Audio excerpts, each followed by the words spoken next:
Good blue, bad blue. We'll let you decide who's who. I'm Justin. This is Brandon. This is Brandon.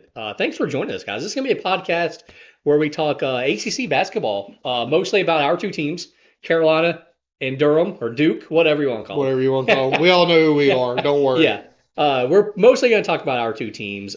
We will talk about other ACC news and national news as well, but that'll be kind of at the end of the show just to fill some time.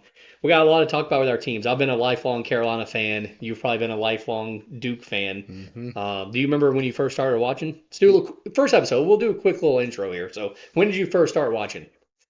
8 years old. Okay, 8 years old. So, what was that, like 90?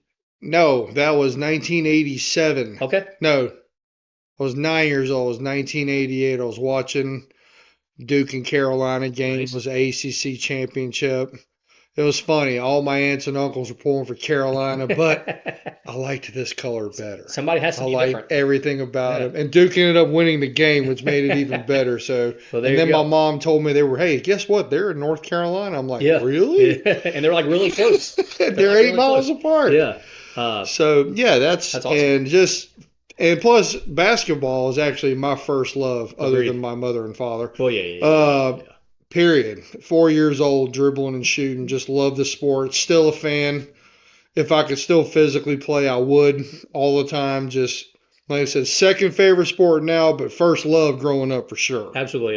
College basketball has always been my favorite sport to watch. Basketball has been my favorite sport to play also forever. And I remember I probably got into basketball probably about the same age as you were. I was probably about 8 or 9. I remember watching Vince Carter and Antoine Jameson. I don't remember the first game I really paid attention to, but it was just seeing them get some alley-oop passes from Ed Cota, was just unbelievable. So I was about 8 or 9 when that happened, and yeah, so it was probably Gosh, those were good teams. I will say those 3 years of Carolina basketball were not just some of the best, but they were super fun to watch too. They helped issue in like a new era of basketball. They were having fun, which is always what you like to see. So yeah, I guess we started watching about the same time then. So I mean, not obviously you're 10 years older than me, but we're both about the same age, I guess. So that's pretty awesome. And this year we got some fun stuff to watch. Both teams are in the top 25. They are. Yeah. Where you guys are what? Where are y'all right now? 16. 16, okay. They made it back up to 16 after falling to 22. 22, yeah. 22. And then Carolina's number 9 right now. They 9 or Yeah. they 8? I saw 9 on the They one I might be saw, 9. but, They're in like, this. They're in yeah, that there's a ballpark. couple of different polls. So here we are, week after Christmas. We're already about halfway through the season, so running a little late on the podcast. We could have started at the beginning, but oh well. So basically on this show, like I said, we're going to talk about Carolina basketball. We're going to talk about Duke basketball. And obviously, since I'm kind of in charge, although Brandon is also kind of in charge, but I'm more so in charge. We're going to start. Still his show. Yes, we're going to start with Carolina basketball. So we're basically going to hit on some talking points with Carolina basketball. We'll each have a couple of things we want to talk about, and then we'll move on to Duke, and then we'll kind of hit on the ACC and the rest of the nation at the end of the show. So first and foremost, like I said, we'll talk about Carolina. They're sitting at 8-3 right now. 1-0 in the ACC. They've already played one ACC game. Every team's already played one game. I like how they played one before Christmas. I mean, I guess I don't really like it. I like how every team does it now. It used to only be like certain teams, but now every team does it. But I still wish that they would wait and just play them all consecutively. I've always said the college basketball season entirely should start in January and ended at the end of April. I mean, I'm not a lot of people don't agree with me, but it would that's probably, just yeah, if you started it in January, you'd probably have to run more into May. But I do agree with that completely because then your only competition would really be baseball, but it would be early part of baseball. You would skip all of Absolutely. football. Yes. And I would like to see how many two-sport athletes would we have? I've missed those days. Yeah, I've missed the Julius Bo Peppers. Jacksons. Yes, Julius Peppers absolutely could have been in the NBA. I don't know how great of a career he would have had, but he would have still been there. He's the only player to play in the Super Bowl and the Final Four. Four. That's right. Yeah. But yeah, you said Bo Jackson, Charlie Ward, Yes. Heisman winner. Deion Sanders, probably the goatest of goats of two-sport athletes. Maybe Bo One of Jackson, them. possibly, but it's a toss-up between those two, I think. Oh, Bo's the better athlete, Yeah, but Deion's just Larry different. Bird, got drafted in baseball, by the way. I don't know if you knew So that. did Mahomes. Yeah. Oh, yeah. Well, his dad, I remember watching his dad play for the Mets. Oh, he was a monster. Yeah, man, how old are we? right, so let's hit on our Carolina topics here, man. So basically, how we did it was I'll kind of initiate the conversation for Carolina. You'll kind of initiate because you're going to follow your team more. I'm going to follow my team more. So Hmm. number one talking point because this is the first show. So kind of use an overall season. It was kind of my viewpoint, not just like as we go on in the show and we do this more regularly, we'll hit on. Well, I'll be hitting on more of the games that are recently played, but I'm gonna hit on like overall season topics right now. So Okay. number one, I got a question, and it's pretty much actually all my topics are questions. Number one though, why does Hubert Davis schedule so tough every year in the non-conference? This is 3 straight years now. Carolina, he's been the Carolina coach, and they just played 5 straight ranked teams, plus Villanova in there also. So let me just read off these 6 teams that they played in a row in non-conference. Ready? You played Villanova, Arkansas, Tennessee, UConn, Kentucky, and Oklahoma. Why are you scheduling so tough? And then if the team somehow only lost 3 of those games, by the way. Because they're So good. yeah, so 3-3. But the last 2 years we've also had tough. So I'm going to read out the last 2 years as well. In 23, you had Alabama, Indiana, Ohio State, and Michigan, pretty much all back to back. And then in 22, you had Purdue, Tennessee, Michigan, UCLA, and Kentucky. Now, the last 2 years they have struggled in those two sets of games with losing records. This year they came out 500, but they wonder why their bubble team come March. Maybe don't schedule so tough. Where are the cupcakes? Mm, I give you a serious answer and a non-serious Yeah. answer. The non-serious answer is I think Hubert realizes college basketball is a dying sport, Oh yeah. and he wanted to bring back some ratings, some ticket sales, watch some good games, get Okay. guys like us going together talking about it. And the serious answer is iron sharpens iron. Battle tested. You're gonna see. You have a real strong chance to see these teams in March. Yeah. Yeah. You really do. I could absolutely see a North Carolina and a UConn meeting in a Sweet 16. I could see a Duke and an Arizona. Oh, God, I hope absolutely. they don't. But I could see them meeting in a Sweet 16 game. I mean, Absolutely. these are the games that you're going to play. Yeah. And, obviously you got to play your conference schedule, but there's also the bottom of the conference that can be very weird to play against because their Super Bowl is to beat you. Your Exactly. Super Bowl is to get to the Final Four and cut the nets down. Yeah. 2 way different Oh, motives. absolutely. Absolutely. So, but Well, I guess my biggest problem with all those games is out of all those ones I named for this year and the last 2 years, only like 2 of those games have been at home. no, Like they've all been neutral site games. And it's just I don't know, man. Like I want to if you play these big teams, I want to watch it be a home game or an away game even instead of a mhm. neutral site. But it's funny because I always used to make fun of Coach K because let's face it, Coach K scheduled a lot of cupcakes. I mean, there were years where y'all would not play a single. We write big checks. Yeah, yeah. I mean, but there were years where y'all did not play a single tough No. team until conference. And I'll be the first to admit, I think that bit us when we got into the tough games that we weren't battle tested. Yeah, There's exceptions to certain seasons, but I think if you're battle tested in the beginning and the middle, when you get to the end, you're going to be able to play your best game and you know what you're working with. man. I think there's just a fine line. I don't think you need every game to be tough. I mean, like I said, Carolina played 10 non-conference games. 6 of them were those teams I just named. I think that's probably a little too much, man. I think you can just go with 2 or 3 tough ones because the ACC is a tough schedule too. I mean, you're going to be playing 18 games.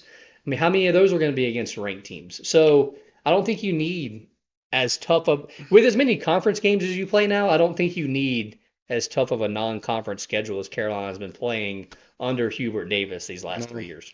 I mean, it is good for that, but you also want the guys having confidence and also healthy. Yeah. Because you got to remember, those games, they're going to play harder. They're going to play like it's the Final Four. Oh yeah. Injuries can occur when you play harder. A lot less. You don't get anywhere near as much rest when you have to do that much traveling. But I mean, for some teams it works, and for some teams it doesn't. I think it's Absolutely. going to help Carolina Yeah. personally. I mean, I think it does. It helps them this year because they went 3-3 in that stretch, and they're going to have some confidence and maybe not be on the bubble come March. I think the last 2 years it hurt because they had a losing record in those games and then became a bubble team and didn't have that confidence late in the year. The 3 teams you lost to, though, Yeah. are better than any team they're going to play in the ACC. I I think so. Right now, UConn and Kentucky, I agree with. The Villanova, I'm not sure. I'm not sure. But yeah, forgive yeah, me. yeah, I yeah, did totally forget about yeah. Nova I agree. breaking your heart for a second time. Yeah, yeah, Sorry. yeah. I Sorry. agree Not with really. I agree with Kentucky. I mean, Kentucky is very good. UConn, I think, is a. I mean, they're a They're a top 10 team for sure. juggernaut. They did just take a really serious L the other night. However, they're still a Well, you saw juggernaut. their starting center, Klingman, got hurt. Yeah, Yes. that's a huge loss for them, and they're saying he's going to be out for like a month or so. That's tough for them. They might That's get tough. another 4 seed and do it again. Who I mean, knows? they play better like that, anyways. They always have. No matter who their coach is, they play better as a low seed. But yeah, like I said, anyways, that was just my first talking point. Was just, and Duke's had a tough schedule this year as well. Playing Arizona. Was that at Arizona? No, that was in Duke. That That was in was Duke. Oh yeah, actually that was in Duke's Duke. Yeah, second yeah, game. It was only a 5-point loss. yeah. That Arizona team is ferocious. Oh, absolutely. They're also a top 5 team. But y'all played at Arkansas. That was the one I was thinking of. God, Yeah. see, and that's another thing. When you go to those arenas, Oh, yeah. when you're North Carolina, when you're Duke, when you're any of the blue bloods, I mean, we know who they are: Kansas, Kentucky, Duke, North Carolina, and there's always a fifth team that's debatable in there. Indiana? I was going to say, well, by titles, yes. UCLA? Did you say UCLA. Oh, well, Yeah. they got to get all the credit. They always get every team's best Oh, yeah, shot. absolutely. Yeah, yeah, yeah. They play that game in Durham, or if they played in a neutral site, it probably would be different. Yeah. But that's the Oh, for thing. sure. Yeah. Plus, I'm a little suspect in my team right now. We'll get into that, Oh, but yeah, we'll for sure, definitely yeah. talk about yours But now. yeah, just the quick note. Yeah, if Duke played Arkansas anywhere other than in Arkansas, I don't know where they're located. But if y'all played them anywhere else, I think Duke wins that game for sure. By Absolutely. 10. Yeah. I mean, yeah, somewhere between 5 and 10. Yeah. So second talking point here I have for North Carolina is just R.J. Davis. Oh. I'm gonna say, and maybe this is a hot take, maybe I don't know. Mhm. I'm gonna say now, obviously points wise, he's not there or anything like that, but just scoring ability, I think he's a top 10 scorer at Carolina. He is leading the ACC right now in scoring. Yeah, yeah, And my prediction, and yeah, of course this hurts to say it, but unlike most Duke fans, I am actually objective and I can see directly what's in front of me. Player of the year. Oh, I mean, Player of the year in the ACC. he is unbelievable right now. Mm-hmm. And I feel like if you, I would have liked to have known what he could have done all these other years when he wasn't kind of playing beside Caleb Love. Did Caleb Love hold him back? Yes. But yeah, he is averaging 21.7 points. And that, I don't know, man. Like I said, I just think that's, where do you sit on that? I mean, do you think I think he's one of the best scorers I've ever seen at Carolina. I think R.J. Davis, with a small side of Armando Bacot and a little bit of Cormac Ryan, because he can shoot, is going to be the reason you do or do not make a deep run in this Oh, tournament. absolutely, yeah. He is your nucleus. Now, there's a couple things I have noticed that sometimes they don't seem to play around him or through him as much as they should. Yeah. Plus, Yeah. I have another thing I have greatly noticed about Carolina basketball, but I'll get into that in a minute. We'll talk about RJ. Yeah.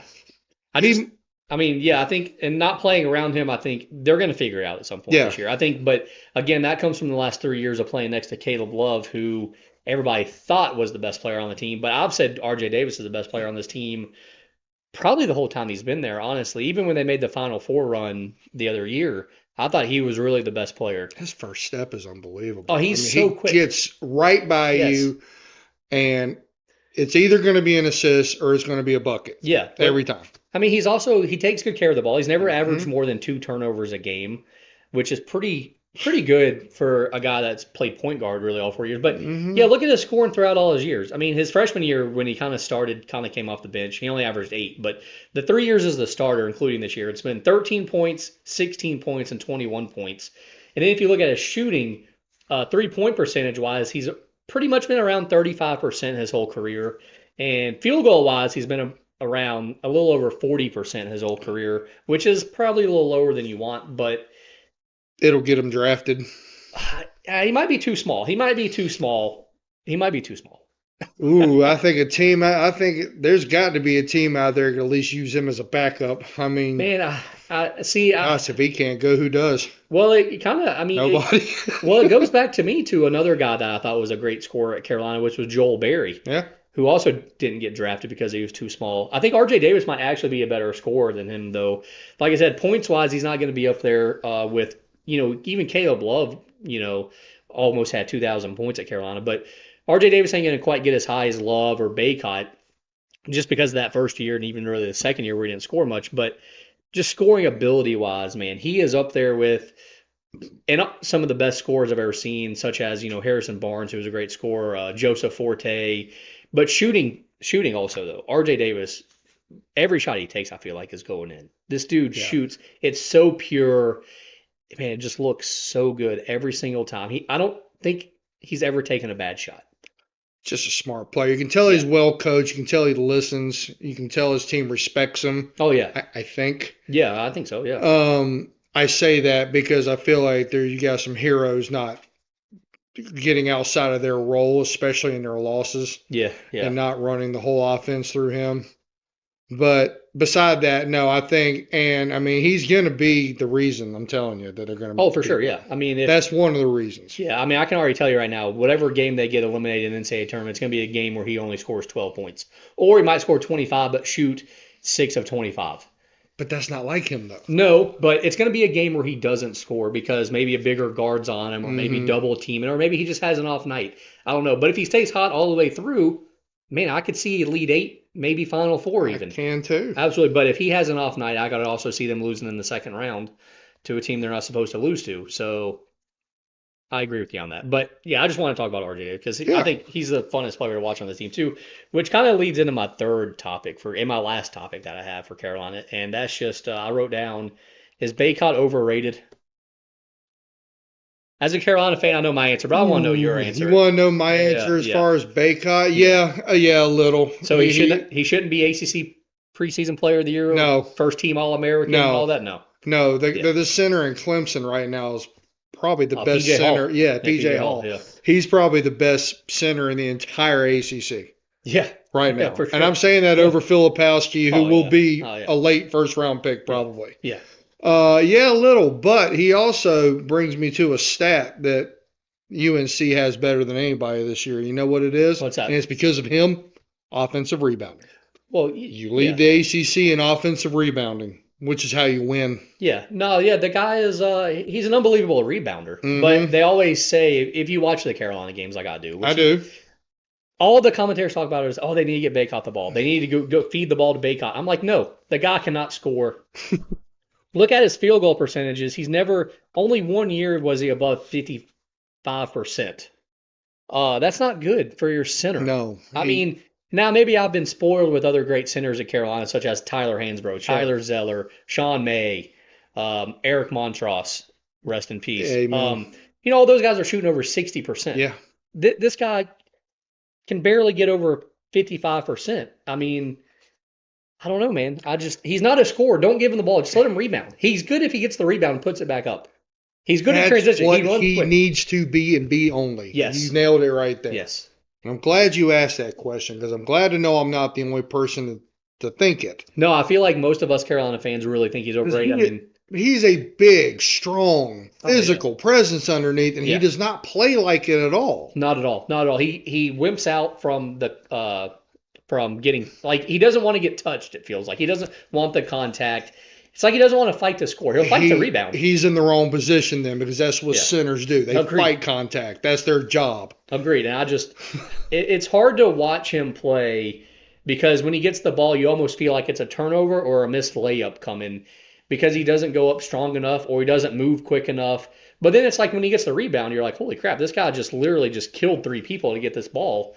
Or in transition where he outruns everybody on the court, and you're like, is he the quickest player on this court right now?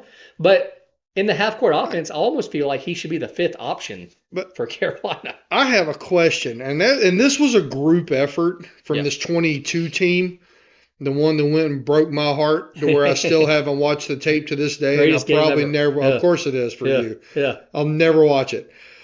However, I'm talking about the run to get to the title game. Yeah. Do you think that heartbreak from that may have played a role? Because Armando Baycott was one of the reasons That and Caleb Love, for whatever reason, couldn't miss when it was time. God bless him and R.J. Davis. And Brady Manick, he was a monster Let's too. don't forget. Yeah, that's But Jesus Armando Christ. Bacot got big rebounds against Baylor. He got big rebounds against Duke. He got big rebounds against every team and got points. And he was getting points then. Do you think the heartbreak of how that season ended has carried over? Because it's almost like he does not want to get touched. He doesn't want to get fouled. He doesn't want to go to the free throw line. He doesn't want to do any of those things that he was doing before that. Well, there's three things about that. One, the heartbreak probably definitely stuck with that whole team. I'm sure. For last year. Absolutely 100%. And I feel like that played a big part in Carolina struggling last year, which we'll talk about that at another point because I still feel like that Carolina team wasn't as bad as people think. Second, there's the rumor that Bacot was not 100% last year at all. They say he was still, remember he got hurt in the title game. Mm-hmm. Well, really he got hurt in the Elite Eight game, before the Duke game even. So there's the rumor that he was not 100% at all last year, which could have played a factor. I don't know how true that is. You never really know how true rumors like that are. But if you watch him play, maybe. He definitely did not look like himself. And then number 3 on that is, he was in that Outer Banks TV show, so he's a movie star now. So, is he a movie star? Yeah. I've never seen that show. Getting some of that NIL money Yeah. now. So, he was in that show. So, I wouldn't want to be touched either if I was on the number 1 Netflix show. Hey, God knows where his bread's buttered. Good for him. Yeah, absolutely. But, yeah, no, the heartbreak definitely stuck with that team. Sure. But, yeah, great rebounder, just not a great scorer at all. I will take me and my other Carolina friend. Well, I got a lot of them, but me and one of them, we literally sat there one night and we listed 10 other centers we would rather have get the ball instead of him. Like in Carolina history. Like, yeah. It was so easy to name 10 others. But then you listen to the commentators every game, they're like, Bacot might be one of the best centers ever at Carolina. I'm like, no, somebody said that, or they say that every time the commentators. They always, it's so hard to listen to the commentators for a Carolina game. Serge Zwick hey, I love Zwick. Maktar Jai, Maktar, which is a monster. Yeah. There was a bunch of them. First of all, if you check out my personal YouTube page, Mr. J. Clark, you can watch my tribute to Serge Zwicker. I made a video. Yeah, y'all go check that out. So those are guy ever. Yeah, he was drafted, man. He's good. No, he's a baller. He's no doubt he was a baller. He's just a absolutely weird looking guy. Oh yeah. And he has twin daughters that are like volleyball players. Like not shocking. Yeah. So that's all the talking points I got on Carolina, man. What's a talking point? I'm gonna throw it to you now. What's something that you want to mention on the North Carolina Tar Heels so far this year, or just overall, like whatever your thought is? It could be anything from, who knows what's going on. I've been watching college basketball. Yeah, since '87. Since forever. Yeah. And with the exception of a handful of teams, they all have one thing in common: leadership. Yeah. This team, and this is what actually is going to make them dangerous, is 4 seniors and a junior to start. Yeah. Can you name another team in all in all Power 5? Please don't throw me mid-majors that were never going to the league. Yeah. Okay. Yeah. Can you name another Power 5 team right now that's good, that's historically good, like both of these teams are, that have 4 seniors and a junior? Duke doesn't even have a senior starting. Which is crazy. That is a big pivotal key. Number 1, you're more developed. Number 2, 2 of these guys have been to the promised land and almost took the trophy. Yeah. So if you don't think that's not going to play a big role in March, it's going to play a huge role. Oh, absolutely. And to me, that's what makes them dangerous. But I do have they have a glaring weakness right now. And their perimeter defense is the worst in the ACC. Go ahead. Well, first of all, I think their average age is over 22, which is when you think most people, usually think the graduating people are done at 22. So I think our Carolina's average player is over 22, which is insane. And you got a lot of those guys. If you don't think a body type's different between age 18 and age 22, you're wrong. Oh yeah, it's way different. Well, stronger. You got developing. You got Bacot and Cormac Ryan are both gonna be like 25 when the season's over. Maybe. And Cormac Ryan definitely. I think Bacot. Where did he come from? He spent his first year at Stanford, and he spent the last 4 years at Notre Dame. And then now this is last year. Yeah, this is his COVID year because they all got that extra. Oh, that's COVID right. Year, that's which right. RJ Davis still has one too, so he could come back next year. By the way, just throwing that out there. He something might. out there. If he doesn't get good, I mean, that's why Jeremy Roach came back. Yeah. He didn't get Yeah. good draft capital. But yeah, the perimeter defense, I've watched this in your losses and in your wins. So it's consistent. I watch teams miss warm-up jumpers from around the key, and Kentucky and UConn were just shooting three-pointers like they were in practice. Yeah. Especially Kentucky. Yeah. I mean, and not even a hint of a hand going up. I mean, they're defending guys like this. No hands, nothing. And they're just shooting right over them. There's no defense. The fact that, you're lucky you could be 6-5 right now. Oh, yeah. If a few more of those shots go in. Kind of what I expected. Well, they have another telltale sign. They rebound. They rebound better than anybody in the ACC. I mean, them and Clemson. Yeah. I think we never play good perimeter defense. That's gone all the way back to this is astonishing. Man, you go back and look at some of the tape. I spent at least 2 hours a day going back through the tape of different games. Players just shoot.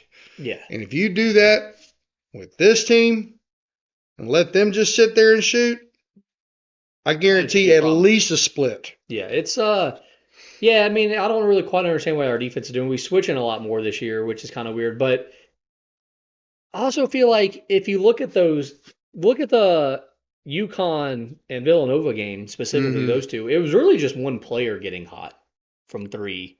So it wasn't like the whole team was really shooting. Like I think it was the UConn game, the one guy was like 6 of 7, and the rest of the team was something like 3 of 18.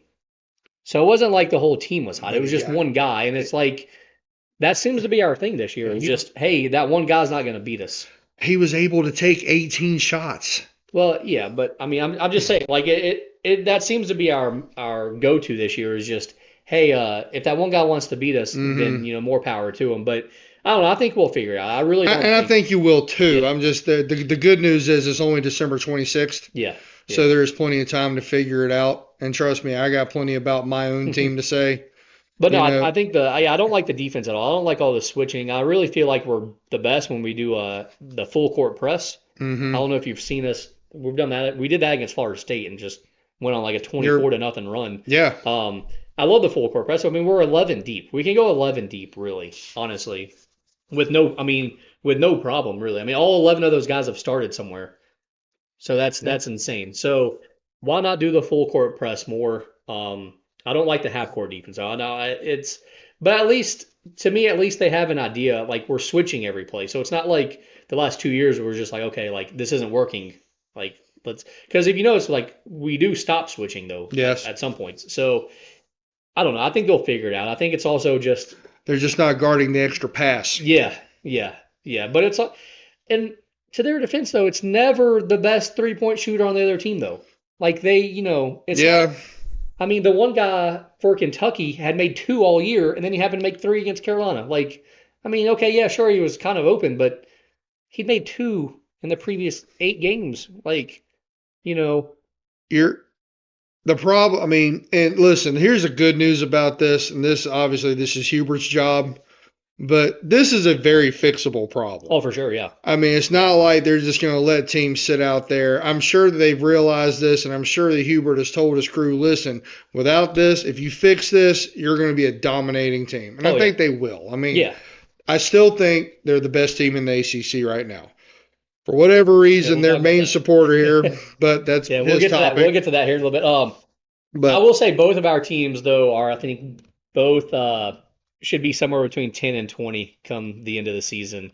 And that kind of is a good segue to let's talk about Duke now. Talk about the Blue Devils. You're the Duke fan of the bunch, so let's get to your talking points. What's talking point number 1?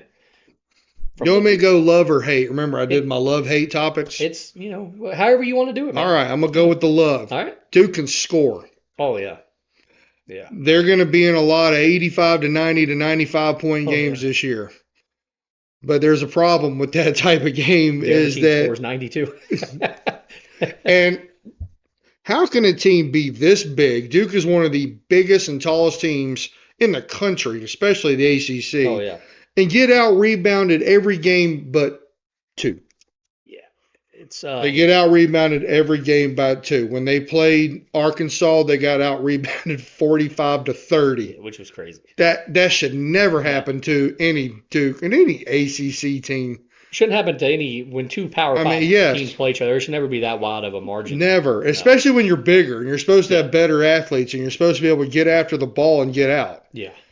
Now, I like though. I mean, yeah, y'all are gonna score points. It's gonna be there's gonna be times where y'all go on like a 20-point run and it's gonna be like 3 minutes and you're gonna be like, holy crap, like those an points. onslaught. Yeah, those points are gonna quick because all 5 guys on the court, pretty much at any moment, can. Anybody can shoot except for Elijah Mitchell. Or not Elijah, Mark Mitchell. Excuse me. Yeah, I think the Duke players, man, they got a scoring bunch. Their defense, really, honestly, it's not even a bad defense. I feel like they just give up a lot of points because they score a lot of points. It's going to be interesting to see what happens when the game slows down in conference because, teams are going to slow them down. And it's going to be interesting to see what happens then, how many points do they start giving up. Absolutely. You know what I'm saying? Like, because I think they're still going to score 80-something points. But when you're playing in a slower game, are you still going to give up 80 points?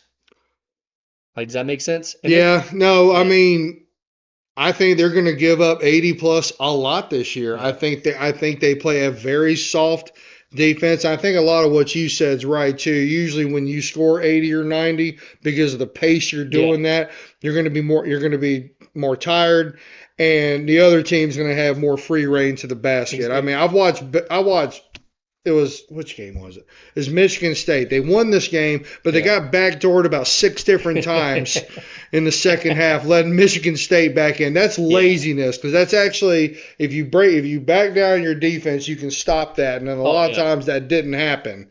Now, they ended up winning the game, so nobody talked about it. But, no, there's a lot of discrepancies they have. Like when they played Georgia Tech, they're a marginal ACC team at best. Okay, they brand new head coach. Yeah, they have a chance at making a run. Not quite. I'm with you.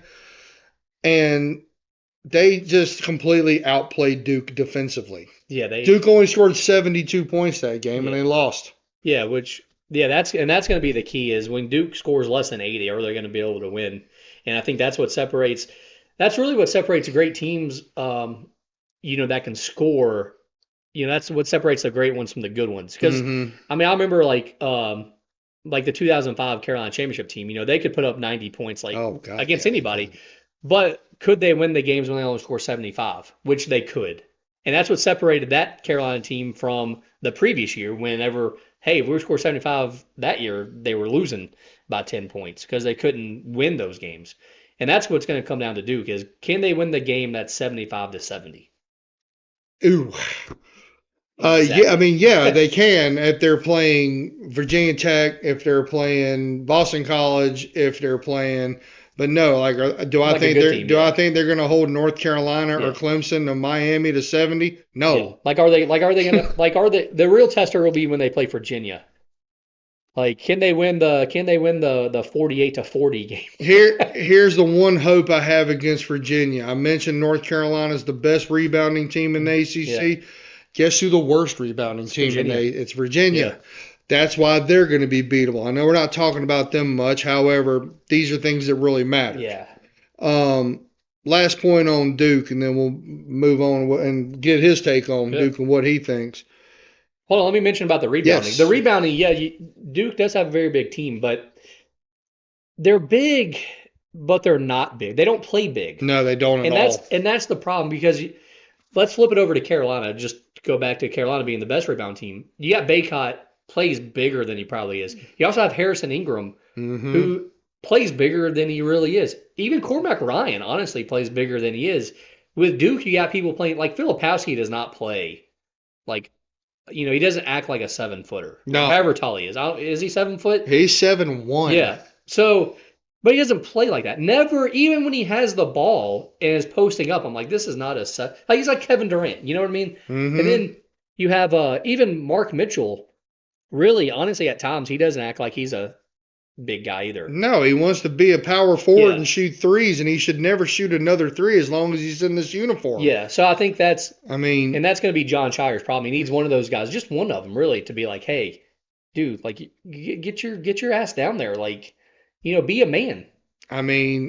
put it this way: I'm hope he watches this. That'd be cool. I got the chance to meet Oh yeah. Christian Reeves in the middle of Home Depot, and he's 7'1". And this is honestly what it felt like looking up at him. And I'm sitting here thinking, my gosh, how strong is the ACC? I mean, this guy should never not get a rebound, and he can barely get into the game. Yeah, yeah. I mean, and to my last point, now this is going to be a love thing because they have got some serious talent on this team if they can gel it. If they can figure out how to make Jeremy Roach the leader, let Kyle Filipowski, who's the other really good one Tyrese Proctor, Yeah, Proctor. Caleb Foster, and Jared McCain figure out how to make that monster work, that's a Final Four team. Or it could be another Duke and Lehigh. I can see it written all over the wall again. I don't know if it'll be that, but I don't think you can ever really predict that. You can't predict it, but you can't rule it out either. Yeah, as funny as it always is to talk about, but it's even, it happens once a year to somebody. I mean, last year it was Purdue losing, but you can't ever really predict that. But No. Yeah, Duke has a lot of options, man. They have a lot of firepower. They have a lot of offense. They're going to be in every game they play. Yeah. Oh, yeah. If they're down by 10, they're not dead. No. Unless it's under a minute. And then we've seen what prior Duke teams can do. Trust me, it's never over with a team that can shoot. That was one of the craziest endings ever. But no, yeah, this team has a lot of options, man. I think Jeremy Roach, if he's a great point guard like some people think he is, or an All-American point guard like some people think he is, this will be the year where he needs to prove it because I've never seen that from him personally. I don't think honestly, I'm surprised he's even still the starter there. Like, I cannot believe they have not found another point guard to put in his spot. But this needs to be the year that he steps up and takes control because Filipowski, he can't really control the ball. So, but he can score. So you need that point guard that can get him the ball. And I think every other name you said, McCain is going to be really good. Yeah, I think he's going to be really good. Stewart? Did you say Stewart? No, Caleb Foster. Foster is really good. The next Justice Winslow. Yeah, which could be. And Justice Winslow was the guy that the Celtics wanted to give up like 6 draft picks for, and nobody wanted to take it. So, unbelievable. Yeah, that's how good they thought he was going to be. I don't even know if he's still in the NBA. Charlotte could have drafted Justice Winslow instead of Frank Kaminsky. I love it. Such a bad. Hornets suck, man. Tremendous. This is why I don't watch the NBA. Our team sucks. That's why we anticipate 20 wins a year, and we're, for whatever reason, still give you our money. Yeah, it's so bad. Maybe we can talk about that other day. No, I think this Duke offense has a chance to be not like one of the best ever or anything like that, but I think they got a chance to be one of the best offenses in the nation this year for sure. And like you said, it's gonna keep them in every game. They're never gonna be out of a game. But I do think at the same time, I think it is Duke never really makes a run in the tournament as a seed, not 1 or 2. Crazy, isn't it? Yeah. No, yeah, they don't. And and I'll say this. I'll be fair with it. They usually get really good brackets when they go the distance. Oh, for sure. Very favorable brackets. 100%. 2 seeds that should have been 4 seeds. Yeah. Gonzaga. Yeah. I have no problem admitting it. Yeah, that happens. It's always going to be like that. That's it's controlled by TV. And your 17 team got probably the greatest bracket I ever saw go with it. Yeah, 100%. Yeah, the worst title team you ever had, even though they're still a title team. That's what matters. I go back and forth on that. I try to. That's a different time. Gotcha. I don't know if that team's really as bad as people think it is. I just don't think it's as good as your other title teams. Oh, I think 05 and 09. Well, 09 beats any team that won. You think 09's better than 82? Yeah, absolutely. 100%. Whoa. He's bagging on the GOAT now. No, it's a college, man. That's true. And he was a freshman. Mm-hmm. Come on. Yeah, I don't think Tyler Hansbrough gets stopped in that game, and Ty Lawson doesn't get stopped in that game either. So, anyways, just insert Gerald Henderson with that sharp elbow. We'll take care of that. Well, it was cheating. But no, I think the Duke team as they are right now, it would not surprise me at all if they lose second round of the tournament again. It's hard for me to see them making the Final Four unless something changes. I definitely think they could be there in the Elite Eight, though, for sure. I think that's probably, if I had to predict They're right not, now, I they're think not Elite Eight. tough. And that's the They're problem. not tough And at all. and that's the problem. But I feel like where they're at, they're probably going to be a 4 seed. Yeah. And that means that I imagine they play a 1 seed in the Sweet 16. So, Assuming they get there. yeah, yeah, exactly. So but things could always change. Maybe they It get hot. could. Yeah. Toughness is not something you really learn at this level. You either have it or you Oh, don't yeah, have it. for sure. Toughness is when you play middle school and high school Yeah. ball and you develop that persona. I have to say, do I think Duke is more offensively talented than the rest of the ACC? Oh, 100%. Yes. Do I think they're one of the toughest teams? No. I'd probably put them near the bottom when it comes to toughness, and that is what beats teams. Like last year in the tournament when they played that Tennessee team. Oh, Tennessee manhandled them. Oh, Yeah. that score, it was only 13 points, but it felt like 25. I mean, and it was simply by physical under the glass, steals, Yeah. putting pressure on the arc. I mean, just anything you could think of, and Duke does not do any of that. No, and I They actually can agree. figure that out, then maybe something can change. Yeah, if you were to rank 1 through 15 for toughness in the ACC, yeah, they're probably down there, man. Oh, It- 10, that is 11, kinda crazy. 12. Yeah. I mean, yeah, that's kind of crazy. I had one Duke note here. Oh. First of all, Duke's 8-3, 0-1 in the conference, by the I way. know. I guess I just again because all my talking points are just questions, pretty much. Mhm. John Shire, is he a good coach, Yes. or is he just a super, super top-notch recruiter? Good coach. He learned from the GOAT. Okay, One of the GOATs. all right. One of the Okay. GOATs. All right. Because, I mean, I'm looking at his recruiting, and, last year I feel like, and even this year I feel like with the recruits that they had, I feel like this team should be like top 5, top 10. Even last year I thought Duke should have been top 5, top 10. With the team, with the players they had, don't look at what they do on the court. Just look at the players and their rankings coming in. Mhm. I thought that was a top 5 or top 10 team. The same thing with this year. And, I got it written down here. So this year, they were ranked number 2 in recruiting classes. You had McCain, Power, and Mhm. Stewart were like the top 3. Next year, they got the number 1 recruiting class, led by Cooper Flagg, who might be the best high school prospect ever. Keywords. And then they also have the number 11, number 16, and number 20 player coming. So I feel like, man, I honestly feel like if he's not a top 5 team next year, I'm going to start leaning towards Shire's not a good coach. Here's my counter to that. Okay? Yeah. I can see your point, and it makes perfect sense. Yeah. But here's the counter. Tell me, what did I say about your top 5 earlier in this broadcast? They're all older players. Yeah. 4 seniors and a junior. Yeah. I will take a team of 3 or 4 seniors and 1 or 2 juniors any day of the week that have developed, have a skill set, and have learned from their coach under 4 or 5 hot-headed, their mother and father and high school coaches told them that they were better than they really are over any other team out there. Let me tell you why. I'm going to name the only 2 teams I can think of. Please correct me if I'm wrong. I can name 2 teams that have won the national title with 3 or more freshmen.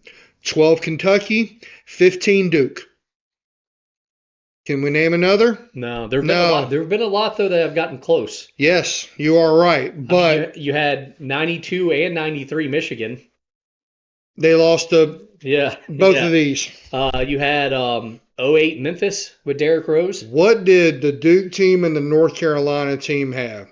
Seniors. And juniors. And NBA talent. Well, yeah, which helps too. Yeah, I mean that does bring me. I mean that was one thing I was gonna say also is, even Coach K, you said he's a good coach. Obviously a great coach. Yeah. His best teams though didn't have really high-ranked recruits. No. The 2010 Duke team's the worst national title team they have. So, what did it have? 3 seniors Yeah. and 2 juniors. Yeah.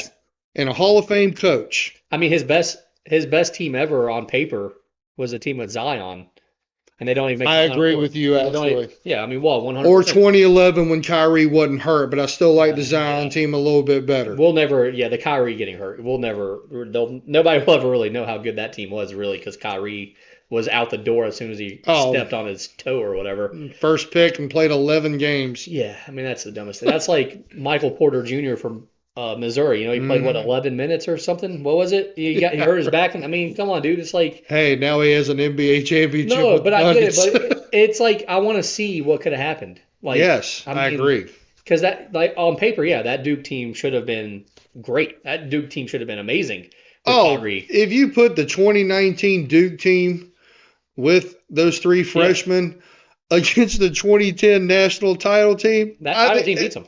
What's that? That title team probably beats that I title don't team. think so. Mm. No, I think if they run that back, that's at least 14 to 16 points for Yeah, Zion's team. Too freaky. yeah, What happened was they couldn't gel yeah. Oh no, yeah, at all. yeah. Zion was taking over everything. Well, RJ Barrett, Cam Reddish, yeah. all those players just out of the mix. Don't forget Jack White. Jack White was a great shooter, man. Hey, number 1 pick in the G League draft, by the way. Just throwing that out there. At I don't least, know if that has to do what has to do with anything, but but as far as Shire, I mean, okay, maybe that was a little bit of my fandom getting in. yeah, Do I think he's a great coach? Great coach, no. Really good coach from one of the top 2 or 3 best coaches that's ever coached in basketball, period. Yeah, I'm including all you NBA coaches with it. One of the best coaches, period. He needs some time. yeah, oh yeah, and that's the key too. That's the same. I mean, we could say the same thing about Hubert Davis also. I mean, Yeah. I think on paper his teams have not been as good as the Duke teams that Shire has. But has Hubert maybe underperformed? Absolutely, 100%. Now, granted, he did make a title game, but Mm-hmm. I mean, that was Caleb Love couldn't miss a shot for 2 months. Attitude as far as your team last year, because I was actually thinking about that on the way over. How does that team with that much talent have that bad of a season? And then Man. then it came to me. Attitude reflects leadership.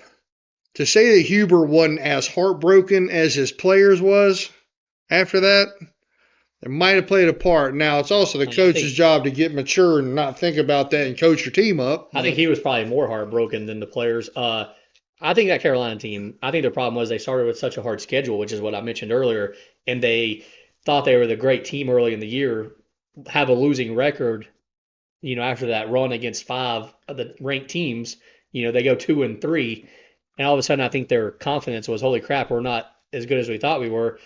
But I will die on this mountain. I will die on Okay. this mountain. If we did not start number 1 last year, we would have been in the tournament. I'm not saying now we would have finished with the same record. I'm just saying you give the committee, take away preseason number 1. They put Carolina in that tournament. But you say that's the preseason number 1 team, we can't have them in the tournament. You can never ask me to have faith in a committee. Oh no, the committee sucks, man. Yeah, Just- but they're not as bad as the college football committee. Clemson should have been in the tourney last year. They beat Oh, yeah. Duke and they beat yeah. NC State Yeah. 3 times and they didn't get in. I So mean, for me, yeah, that definitely bothered me. The Yeah. Florida State thing, I know this is a totally different subject, but I'm sorry. I don't care how mad they get. They got that one right. they No, they did. The 4 best teams are in the See, playoff. that's why they didn't get it right, because the 4 best teams should still include Georgia. Yeah. See, there you go. Okay, So well, you cannot use that 4A, argument. 4. Well, so Texas and Georgia. Yeah. But this is a nice transition to my next topic, because we're going to switch Right. over to talking about the ACC now. We're going to hit on the ACC here really quick. Okay. All right. My topic is this the year that Clemson actually wins something? And by that, I mean they have never won the ACC tournament, and they have only won the ACC regular season 1 time, and that was 1990. And they were original members of the ACC. So to only have 1 title, period. Because look at our 2 teams, North Carolina and Duke. How many regular season titles? 20 something apiece? It's ridiculous. How many tournament titles? 20 apiece? Yeah. You talking about ACC only? Yeah, ACC. Yes. Yeah. Clemson has 1 total. 1 total. You have the most regular season champions. And y'all have the most tournament. Yes. Yeah. Clemson has 1. Not 1 of each. 1 When? regulars. 1990. 1990. Yeah, 1990. Even with that good Duke team that got whopped by UNLV Yeah. in the final, they Yeah. still won the regular season? Yeah. Yeah. Was it the regular season or was it the regular season. tournament? No, Oh, was it the regular Yeah, season? Yeah. Do I think So they'll is win this this the year? year? Because right now they're sitting at 10-1. Okay, 1-0 in the conference. And obviously, as we already talked about, they got PJ Hall averaging 20 points. Possibly, I think, a top 5 center in college basketball. Yeah. Definitely the best center in the ACC, but Yes. probably top 5 in all of college basketball. If not, I might even be able to argue that he's number 2 out of Behind all this. Zach Edey. Oh, yeah, for sure. Okay. Yeah. But do you think this is maybe Clemson's year to finally win something? I don't even care. Pick the tournament. Is Brad Brownell still the coach? Yes. Then yes. Yeah, he's I great. think yes. Then in that case, yes, I do because you know why? Because nobody's going to see him coming. No. What are and PJ Hall is a baller. Oh yeah. The whole team's good. And by the way, I looked at their starting lineup: 2 seniors, 2 juniors, and a sophomore. Oh yeah, they're an old team. Could they? Sure. Do I think they will? If I had to I would buy it at 5-1 right now. Yeah, that's underrated. Yeah, that's a good team. Absolutely. They should absolutely be up there with Duke and North Carolina. Well, they basically are with Duke, but they are getting zero respect. I thought they got zero respect. Well, they're Clemson basketball. Exactly. I mean, that's just unfortunately we're brands. They're not. They're a brand in football. Yeah. But these are brands. Both of these schools are brands in basketball. Because even like you said, last year they should have been in an NCAA tournament. That was a travesty. Yes. And man, I think you said Brad Brownwell. If I'm Brownell. Yeah, Brownell. Sorry, yes. I always say it wrong. Why? They always talk about what happens when Calipari leaves Kentucky, or all these other big time jobs, really. But that's the big one right now is what happens if Calipari, if they get rid of him or something. Why does he not ever get mentioned in any job? Brownwell. What's his? Brownell. Yeah, there you go. Yeah, there you go. Yeah. Yeah. But why doesn't he get? Do you not think because they don't have the resume, and he has a safe job. Oh, safe. Yeah, because he probably has the safest job, and it's a lot like Alabama basketball is safe. Yeah, well, Duke football, usually is safe job, but you got to think about things like that. But sitting right now, he's a top 5 coach in the ACC. Oh, absolutely right. Yeah. You know what? Because honest to God, Larinaga. Yeah, Larinaga should be number 1. Number 1. Absolutely. I'm gonna put Brownell number 2. No. You don't think so? You forgot Tony Bennett at Virginia. Okay, Tony Bennett's number 1. He at least has a natty. Well, that's true. And he's consistent. That's true. He also has a first round loss to a 16 seed, but he followed that up the right way. I will always say though that was DeAndre Hunter got hurt the week before. Yes, he did. Player, and that killed their team. Yes, it did. Because at that point they realized they had no chance at a title. I don't even think they wanted to play in the NCAA tournament. I think they were done. I think they could have played me and you and 3 other guys and probably lost that game. I think they were just done. I think they were like, we got no chance to win. I don't even think they look like they did not even want to play that game. Yeah. No, I mean. Yeah. But so that's my take on the ACC is just I think this could be Virginia or Clemson's year. I think this could be Clemson's year to actually win something. No, it will not. Yeah. Here's my question: do they go to North Carolina this year? I don't even know. I can tell you right now. But no, you definitely play them. Well, but do you play them there or because has that streak ever been broken? Yeah. They finally got that streak broken on winning at your house? Yeah, during COVID. Yeah, we played them February 6th. All right. That sounds like it's about the same time you would play Duke. Yeah, the game after, yeah. Oh, gosh. So you got Clemson and then Duke? Oh, yeah. We play you should be home for Duke, I think. Yeah, that's the home game against Duke. And then we're at home against Clemson. Okay, so they are coming to your house? That helps a big time. Yeah. So, we play at Clemson, though, January 6th. Oh, so you play them twice? Yeah. Okay. Yeah. So I don't know. I think this is Clemson's year, man. I think they win. I think they win the regular season. I don't think they win the tournament. I think the tournament will be somebody stupid like Duke or somebody. It happened last year. Yeah, I mean it probably happens every year. I pay no attention after North Carolina loses second round, so I don't know. But I think Clemson wins. Go ahead and mark it, earmark it. All right, whatever. He's marking it. Yeah. I'm not as quite as sold as he is. However, I buy into it. Put it this way: I would buy a lottery ticket at 5-1. Nice. That's good. That's good odds, really. Oh yeah, I mean I would do that in a heartbeat, or better, of course. Yeah. So what do you got anything? What's your topic here for the ACC? So my topic is or talking point, I should say. When are we going to get tough again? The ACC? Yeah, as a whole. As a whole? Because we're sitting here talking about, and here's what a lot of people have done lately, and it drives me a little bit crazy. They're living vicariously through the past. Oh yeah, 100%, See, yeah. the ACC in basketball is a lot like what the SEC is in football.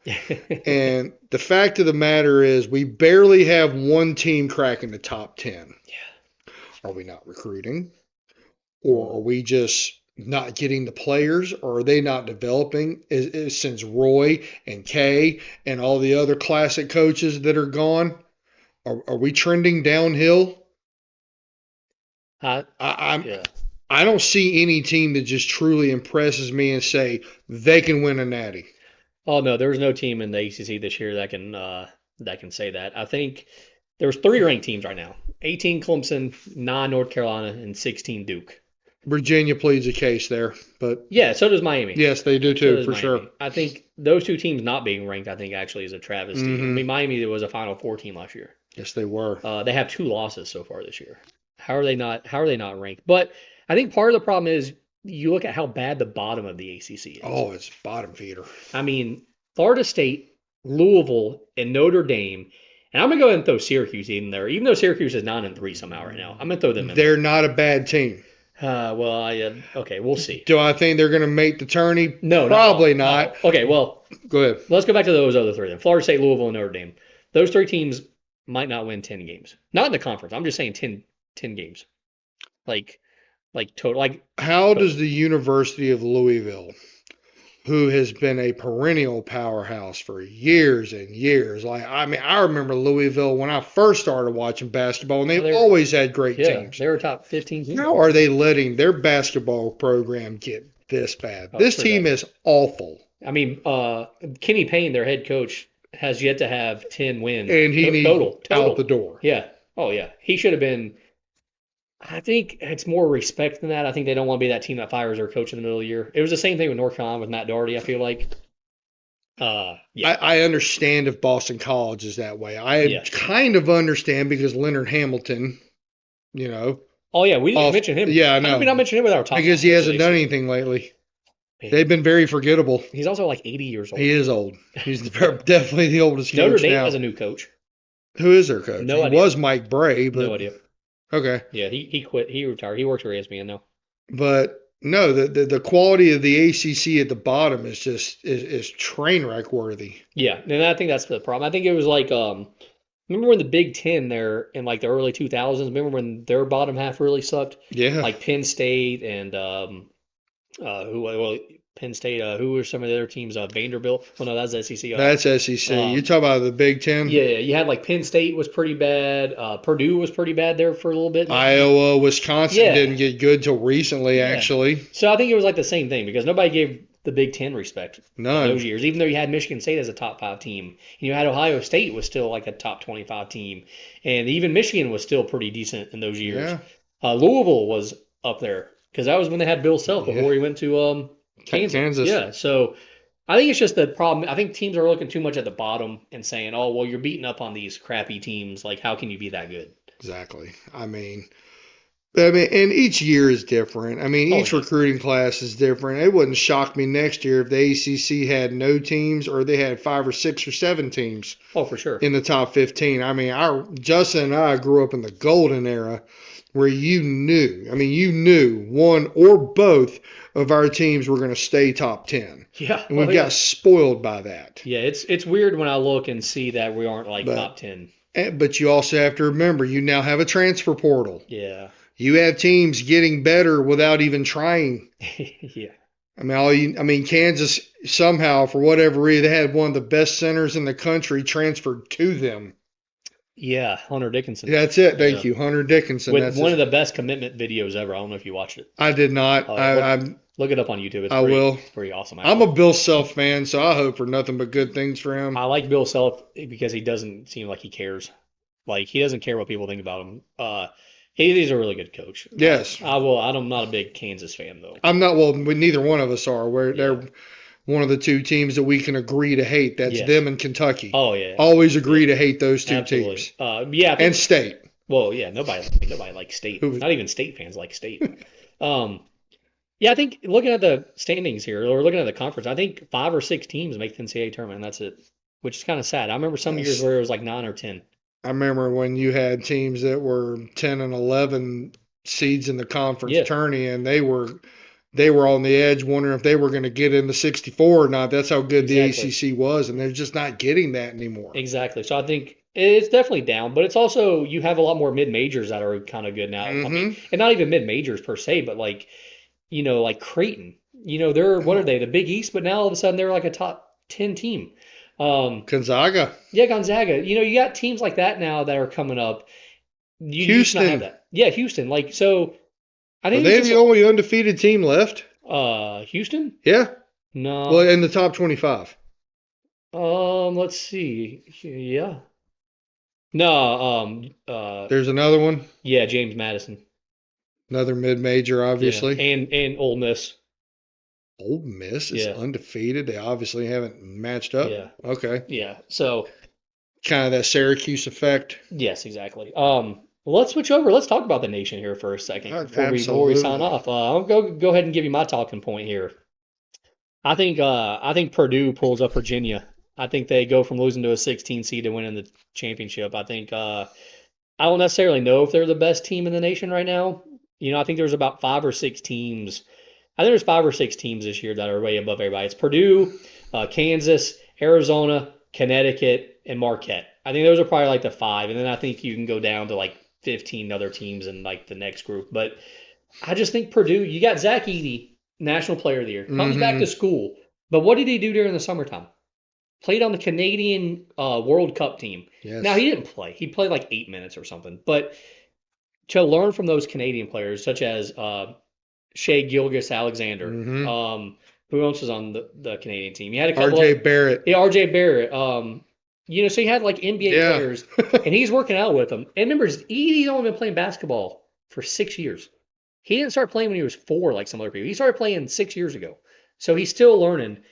And as of right now, their guards are actually hitting shots, which is what's Oh, they are so dangerous. yeah. And I just feel like they might, and the Big Ten's not that good. No. We talk about the ACC being bad. The Big Ten's worse than the ACC, first of all. Purdue's going to walk. Yeah, Purdue, and that's going to be the question mark. If Purdue can get through the Big Ten with like 3 losses, Mm-hmm. I think they're the team to beat in the tournament. If they falter and lose 5 or 6 in the conference, screw it. First weekend, they're out in the tournament.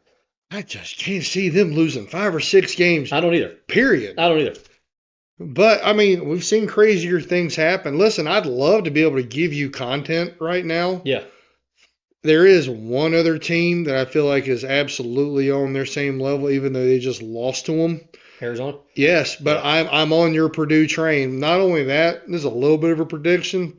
If Zach Edey can get his footwork down, really work on his footwork to actually move like a lean center, because unfortunately for him, center in the NBA, I know we're talking college, but center in the NBA is now more of a hybrid position Yeah, where absolutely. they can step out and shoot. Karl Anthony Towns, Yeah, Joel Embiid. Embiid, Yeah. Jokic, all those guys. I don't know. Where Jokic, he doesn't. Jokic can do anything. Well, he doesn't like hunt the 3-point shot though. No, He but shoots it when he's open.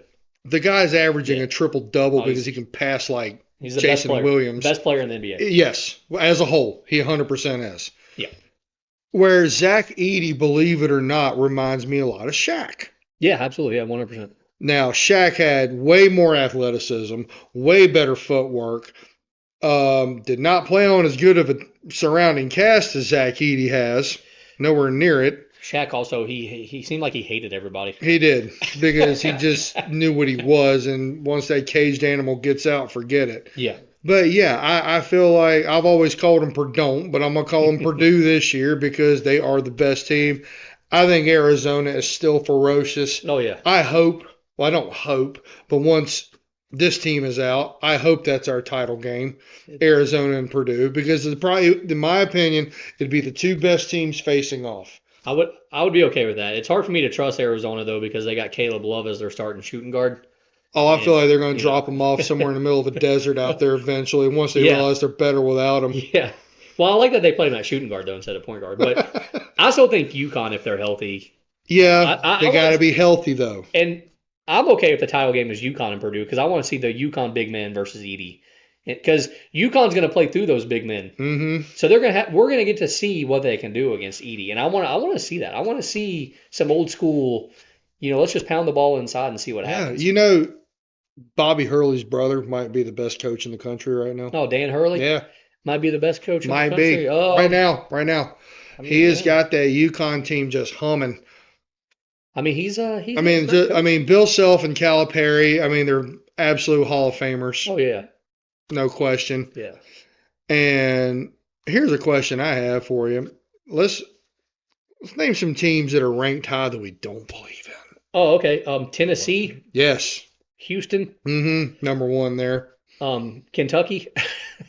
I don't believe in them. I do kind of believe in That's all. That's UK. all. I Like, hate them. I hate them. yeah. Hate them. Hate them. That's But I think they're a good team. that's probably all in the top 10 that I don't like. If you go down to like the top 15, you could probably throw in Oklahoma for sure. Illinois for sure. Maybe Colorado State. I think one team that we haven't mentioned in the top 10 though is Florida Atlantic. Oh, that was actually about who I was going to mention. You don't believe in them? No. Man, I give them all the credit in the world. They were one ridiculous shot away last year from playing in the title game and all that. But the magic runs out. And this is what happens when you're not battle tested. You're Gonzaga. Yeah. Now, I'm going to give Gonzaga credit for making 2 title games. Oh, absolutely. Smoked by Baylor and lost to them. Yeah. But you're also talking about a team that loses 1 to 2 games every single year. To me, I just feel like when you're not battle tested, when you don't play tough teams, you don't develop toughness. Oh yeah, for sure. And that I have seen good teams just really lose it so bad when they go against a team that plays against nonstop great competition every night. That's why the Big 12 is so dangerous. Oh yeah, yeah. They're not as good now. Baylor, now I will give the ACC a little kudos for last week. Congrats to Duke and congrats to North Carolina beating the Big 12 for handling 2 of their best teams. Both are mightily. Yeah, both teams were very overranked. Oklahoma way overranked. Baylor lost to Michigan State by 24. Well, yeah, let's start over though. Michigan State just got off to a weird start for some reason. Yeah, they did. Michigan State is a Final Four team. That's the best. That's the best coach in the country. Oh, Tom Izzo. Oh, 100%. It's not even close. I said Dan Hurley earlier. I got to back up and punt. Yeah, no, Tom Izzo. Yeah, Tom Izzo's unbelievable. So yeah, I think that's my prediction though. Purdue at least in the Final Four for the first time under Matt Painter. You got a dark horse. A dark for a Final Four? Final Four. Because dark horses usually don't win it, but they make it fun. I mean, does Marquette count? No, they're great. I think they're going to run hard. Does Michigan State count at this point? Yes, they do. The Michigan State counts for the Elite Eight. Even though they started in the top 10. But check this out. I'm going to go back to the beginning. I'm going to give you my dark horse though, Creighton though, for real. Okay. Yeah, for real. Yeah. You want to know what my dark horse is? Who's that? And this is not for ratings. Yeah. Oh, no way. Yeah, no, we suck. 4 seniors and a junior.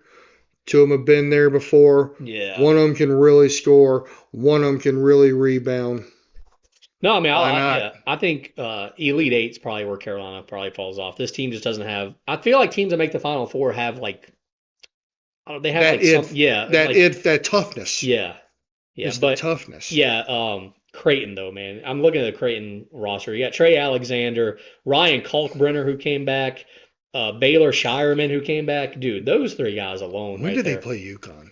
I'm circling that. Yeah, they're probably playing twice. No, that's going to be a good. Oh my gosh, I can't wait. They play. Let's see, they got to play soon. Man, who are we talking about? UConn. They play UConn and Creighton. January 17th. All right. Yep. And then they also play February 20th.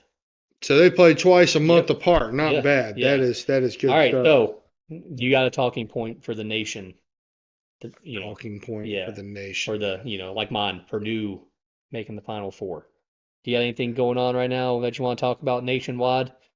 Not just the ACC? Not just I mean, like I said earlier, I would love to give more content, but I really do believe in Purdue. No, I really do believe in 100%. Zach Edey. If I had, tell you what, let's take Purdue out of it. Yeah. You said you don't believe in them. You are very right about the Caleb Love factor. I think he got his jollies off on torturing Duke twice. Yeah. And then he beat y'all this year too. That was the choice. He's in the Final Four, and then Oh yeah, they did win at Cameron. Yeah. Excuse me. Yeah. That is right. And what was for a short-lived time the I greatest game. still think, but they've got great shooting. They've got this Oh, yeah. Swedish or Finnish guy. God, what is his name? Well, they got you got what am I talking They've about? got some serious athletes on that team. Well, you have Tommy Floyd, also their head coach, Mm-hmm. is unbelievable. Remember, he was with Gonzaga. He was their assistant coach for so long, and I think he was kind of the reason why. I think he was kind of the reason why they were so good, maybe possibly. But yeah, Caleb Love. You have Ballo, their center, who's really Check good. Ballo, yep. Yeah, Boswell, their point guard, which is great that they actually. There's a European guy on that team. It's just an absolute stud. Oh, they have a European guy on this team. Yes, they do. White guy. Oh, Krivas. Yes. Yeah. He can literally do it all. He can drive to the hoop. He can dunk. Oh, He can yeah. shoot. He plays defense. And he's 7'2". Yeah. Yeah. I was trying to figure out his first name. Well, then they Kivas. got another guy. Let me look at their. I'll be real. Oh, you're not. fast with Oh, you're it. talking about Pelle Arizona. Larson. You're talking about Pelle Larson. Yeah, the guard from Sweden. Yes, Yeah, Larson. yeah. That's who I'm talking about. No, I like him too. He's a shooter. Yeah, he's pretty good. You know what's funny though? I just gave Florida Atlantic all this disrespect and didn't even realize that they just beat Arizona Yeah, double overtime. 2 days ago. Yeah, double 3 days overtime. ago. Yes. Yeah, double overtime. Caleb Love made a great shot though to send it to overtime. But that's what makes this my favorite sport other than pool. Yes, absolutely. Because as much as we're talking good about our teams, as much as we're not talking so highly about our teams, I don't think it would. Okay, it might shock him a little bit if Duke made it to the Final Four. It would not shock me very much if UNC made it to the Final Four. I mean, honestly, I think they're a little bit better team than Duke is this year. I agree with that, but not a lot. No. I would never be surprised if either of our teams make the Final Four. I think Carolina, Duke, Kansas, Kentucky, never be surprised if they make the Final Four. No matter what they do in the regular season. Like, you know what I'm saying? Like, if they make it to the NCAA tournament, like, maybe pencil them in for the Final Four possibly. I mean, I usually always pencil, Carolina, Kentucky, and Kansas to win their first round. Duke always, in my bracket, I have them losing first round every year. Sometimes it works. Sometimes it works. It's worked twice in the last 10, 15 years. Yeah, and those were my favorite years because I look like a genius in my bracket pool. This guy. So, yeah, I guess that's it for episode 1 of Good Blue, Bad Blue. You can find us on YouTube, on my YouTube channel. Podcast Hell is the YouTube channel. You can also go to Spotify and just search for Good Blue, Bad Blue. We'll be on Spotify also. Yes. So, Brandon, it's been fun. Oh, I can't wait to do the next one. Absolutely, dude. Hopefully we didn't talk y'all's ear off. I think we kind of talked a little longer than I expected, but first episode. Comment on who's right and who's wrong. I'm curious. Am I clueless or am I too objective?